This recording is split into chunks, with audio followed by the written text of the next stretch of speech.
Amateur astronomers see Comet ISON approaching the Sun. Presented by Science at NASA. On Thanksgiving Day 2013, Comet ISON will have a close encounter with the Sun. Astronomer Carrie Liss, the head of NASA's Comet ISON observing campaign, hopes that every telescope on Earth will be trained on the comet in October and November. If the recent behavior of amateur astronomers is any indication, he may get his wish. As September comes to an end, Comet ISON is still far from Earth and relatively faint. Nevertheless, backyard astronomers are taking pictures of the approaching comet like Hollywood paparazzi. The comet is approaching Mars in the pre-dawn sky, explains Liss. It is invisible to the naked eye, but within reach of backyard telescopes. I photographed Comet ISON on September 15th using my 4-inch refractor, says astrophotographer Pete Lawrence of Chelsea in the United Kingdom. The comet's tail is nicely on view even through this relatively small instrument. In Aguadilla, Puerto Rico, astronomer Efrain Morales Rivera saw the comet rising above the canopy of the rainforest just minutes before sunrise. I used a 12-inch telescope, he says.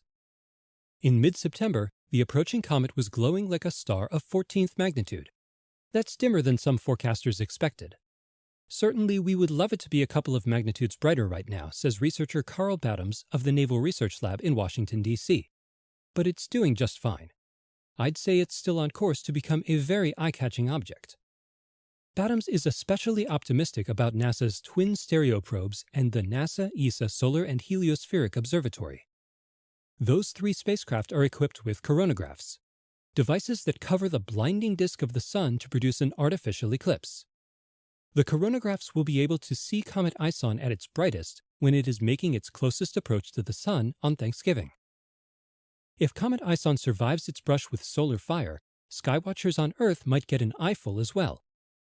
Based on the latest images, internationally known comet expert John Bortle says ISON appears likely to survive the inbound leg of its journey all the way to the Sun.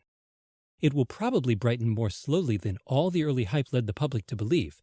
Nevertheless, Comet ISON should very briefly become exceptionally bright, at least rivaling the planet Venus in the hours preceding its closest approach to the Sun. After Thanksgiving, Comet ISON will emerge from the Sun's glare well-positioned for observers in the Northern Hemisphere. The comet's tail will likely be visible to the naked eye in both the morning and evening sky throughout December of 2013.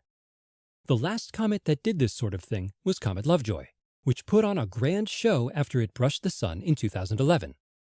People in the Southern Hemisphere still remember the comet's tail stretching halfway across the night sky.